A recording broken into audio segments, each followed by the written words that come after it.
Hey guys, subscribe for daily content. And if you're shopping for gear, make sure you check out the description for the newest items at some of the very best online retailers. There's also links for some of the items that I personally recommend. Thanks! What's going on YouTube? Metal Complex here, and today I've got another short little unboxing video to share with you guys. I think I know what's in here. This is from Bestech, but we're going to have to wait and see once I open the package. Thanks so much to Bestech for sending this in. Thanks to my patrons for supporting me. And please make sure to follow me on Instagram at metal_complex. So this, I think, is available. So I will have it linked down in the description for you guys to check out. Oh, we got a little squash. That's what happens, I guess, when you use this. But that's okay. The knife is probably fine. Yes, it is the Tardis. What does Tardis mean? Tardis, I looked it up because I didn't know. It has two definitions. One is a time machine, and two is a building or structure that is actually bigger on the inside than it appears from the outside. So there we go. I'm sure people will have their own definitions for that.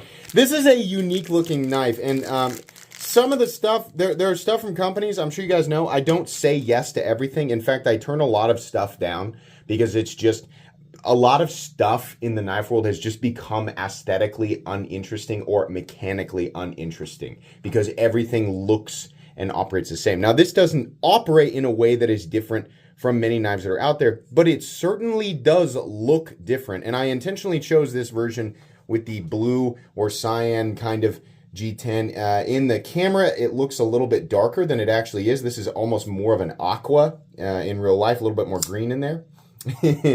Yeah, it's not a shape that we haven't seen before, right? We've seen cleavery blades and we've seen this profile, right? But the way that they do all the lines and everything just makes this thing look so bizarre. But hey, man, it's super smooth. Can you get into the, yeah, you totally can. You can get into that fuller from clear down there and do the reverse flick, or you can come up here and can you use it? The D10 is honestly a little bit heavier than I thought it was going to be, which I got to admit I like.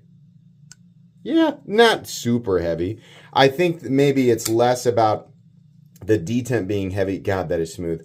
And more about this not being a super deep indention. You know, like the fuller's not super deep, but there's not much of a sharp ledge right here. It's pretty rounded. But using the thumb studs is incredibly easy. Does it front flip? Yeah, you actually can. Ouch. You can front flip it. I don't think it's designed to do that. I wouldn't.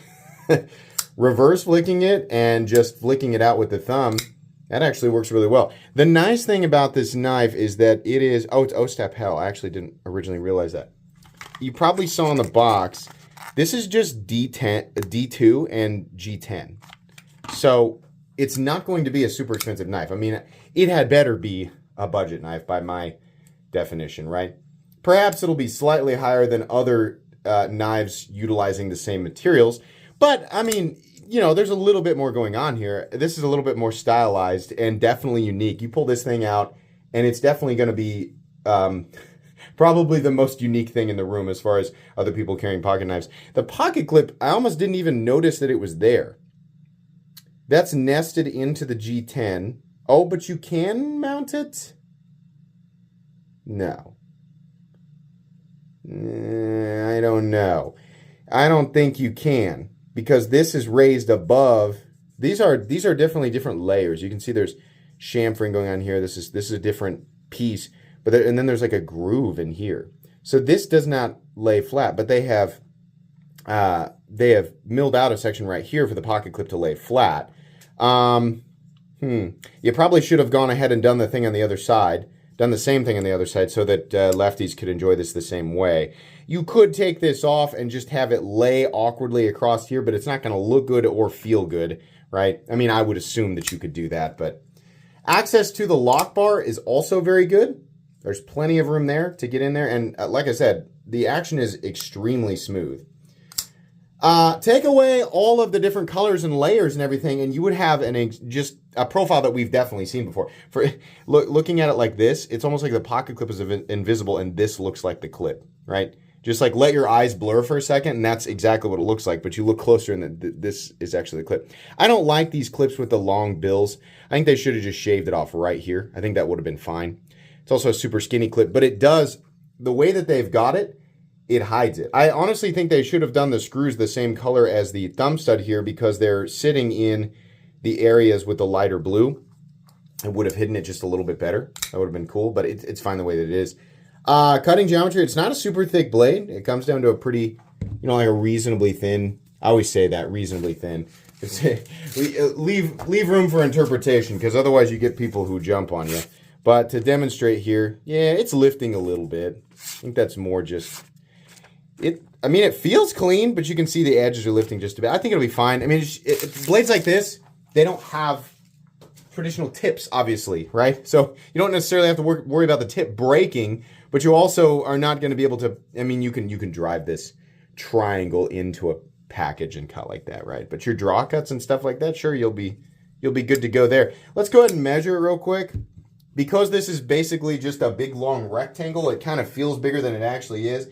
It kind of feels like a knife that would be 8 inches, but I have a feeling it's shy. It is, I'm right. It's just a hair shy of 7 3/4 inches. Blade length, you could say the blade length's 3.3. The cutting edge is 3 1/4 on the dot. And the thumb stud is definitely a little bit in the cutting path. We can see that right here. Just a little bit, 1/4 inch or so. Not bad though, not bad at all. I mean, people aren't gonna buy this because, obviously 100% of this knife is meant for utility and absolutely none of it caters to the, the knife enthusiast. No, I think that they definitely have achieved a little bit more of an aesthetic, not profile again, but just the like a unique aesthetic, right? Kind of got lost in what I was saying there. I might have doubled up on some of those words. Size comparisons. Oh wait, let's weigh it real quick. I just want to weigh it. Weight, G10 and D2 with, there's nested liners on both sides. Okay, that's cool. G10 and D2, 4.2 ounces. That's heavier than I thought it was going to be honest with you. I thought that this would come in at more like 3.75 or something like that, but that's not that big of a deal. We're just going to do a couple of size comparisons real quick here. So how about the Benchmade Griptilian, or in this case, the Ritter Hogue?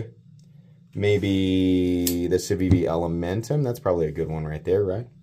How about the CJRB Pyrite? Probably also a good one to do there. Spyderco Para 3. There you go. A little bit longer there. Trying to line up the butts there. Demco AD 20.5. I'm thinking, I kind of have a prediction. This is off topic, but I have a prediction that the Flightanium Arcade is going to become kind of an evergreen knife. Like, so many people will own it that it'll be a good idea for size comparison. It's pretty close right in here. So, yeah. Okay. Well, that's it for the unboxing and first impressions. Like I said, this knife and all of its variations will be linked down in the description, so you guys can check them out if you want to. But I will do a full comprehensive review on this knife in the near future, just a few weeks, something like that. So anyways, thanks so much to Bestech for sending this knife in for me to take a look at. Please make sure to follow me on Instagram at metal_complex. If you enjoyed this video, leave a like. If you'd like to check out my other content, I do of course have lots of videos of knives that are either expensive or inexpensive that I do or don't like, so check those out. And if you enjoy all my content, go ahead and click on that Metal Complex logo right there and subscribe, because there's definitely more coming. Thanks again for watching, everybody, and have a great day.